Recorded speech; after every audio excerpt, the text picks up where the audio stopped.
ওদের বিরুদ্ধেই ছিল ৭১-এর লড়াই। নির্মম অত্যাচারী পাকিস্তান সেনার বিরুদ্ধে রুখে দাঁড়িয়েছিল লক্ষ লক্ষ মুক্তিযোদ্ধা। তাদের লড়াইয়ের কাছে মাথা নত করে পূর্ব পাকিস্তান ছাড়তে বাধ্য হয়েছিল ইসলামাবাদের খান সেনা। মুক্তিযুদ্ধের ফসল হিসেবে জন্ম হয়েছিল একটা নতুন রাষ্ট্রের, বাংলাদেশ। মাঝে কেটে গিয়েছে ৫৩টা বছর। সেদিন পরাজিত পাক সেনার কাছ থেকেই এবার যুদ্ধের মন্ত্র শিখবে বাংলাদেশি সেনা। যারা আজ পর্যন্ত সরাসরি কোনো যুদ্ধে জেতেনি, সেই পাকিস্তানের কাছ থেকে কি শিখবে বাংলাদেশের সামরিক বাহিনী, তা কেই বা জানে। জানেন শুধু ইউনূস। অনেকেই মজা করে বলছেন কিভাবে সারেন্ডার করতে হয়, কিভাবে ময়দান ছেড়ে পালাতে হয়, সেই শিক্ষা দিতে পারে তারা। সে যাই হোক, ৫৩ বছর পর পাক সেনা ফিরে আসছে মোহাম্মদ ইউনূসের আমলে এই বাংলাদেশে। লক্ষ্য, ওপার বাংলার সেনাদের প্রশিক্ষণ দেবে। হাসিনা পরবর্তী পর্বে নোবেলজয়ী মোহাম্মদ ইউনূসের আমলে এমনই নজির সৃষ্টি হতে চলেছে বলে খবর। ভারতের মতো দীর্ঘদিনের বন্ধুকে শত্রু বানিয়ে এখন সেই চেনা পুরনো শত্রু পাকিস্তানকেই কাছে টেনে নিচ্ছে বাংলাদেশ। সামরিক ক্ষেত্রেও ইসলামাবাদের সঙ্গে নয়া সখ্যতা গড়ে তুলতে তৎপর হয়েছে ঢাকা।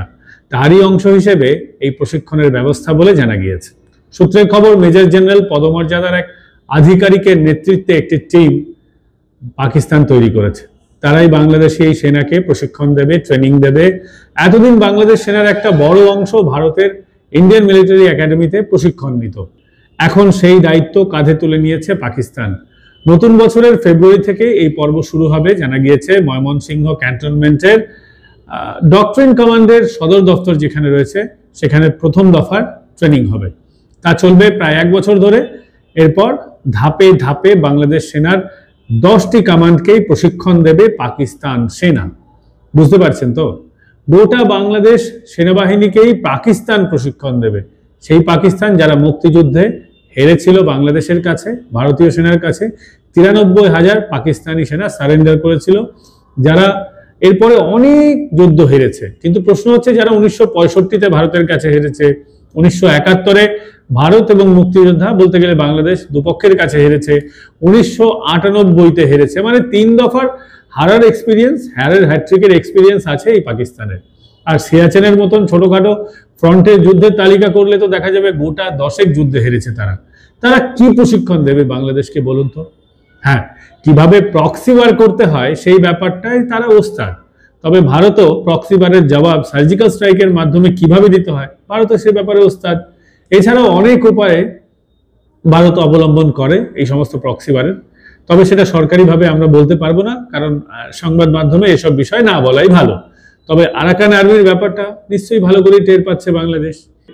পাকিস্তান সেনার জয়েন্ট চিফ অফ স্টাফ কমিটির চেয়ারম্যান জেনারেল সাহির শামসাদ মির্জা গত নভেম্বর মাসে প্রশিক্ষণের প্রস্তাব দিয়েছিলেন। তাতে ইতিবাচক সাড়া দিয়েছেন বাংলাদেশের সেনা প্রধান জেনারেল ওয়াকারুজ্জামান, যিনি মাঝে মধ্যেই বলেন ডিফিকাল্ট ডেজ আর কামিং। তো এই ডিফিকাল্ট ডেজ তো তিনিই ডেকে আনছেন। পাকিস্তানের সঙ্গে বন্ধুত্ব, পাকিস্তানের সঙ্গে যদি প্রশিক্ষণ হয়, সে সমস্ত বিষয় করে। যাই হোক, এখানেই শেষ নয়। আগামী ফেব্রুয়ারিতেই করাচি বন্দরে যৌথ মহড়ায় অংশ নেবে পাকিস্তান এবং বাংলাদেশি নৌবাহিনী, এবং এর নাম ঠিক করা হয়েছে আমান 2025। ভারত একবার আমান কি আশা করে, ভারতের কি শিক্ষা হয়েছিল সেটা ভারত ভালো করেই জানে। এবার বাংলাদেশ সেই শিক্ষাটা নিক, আমান কি আশা করে।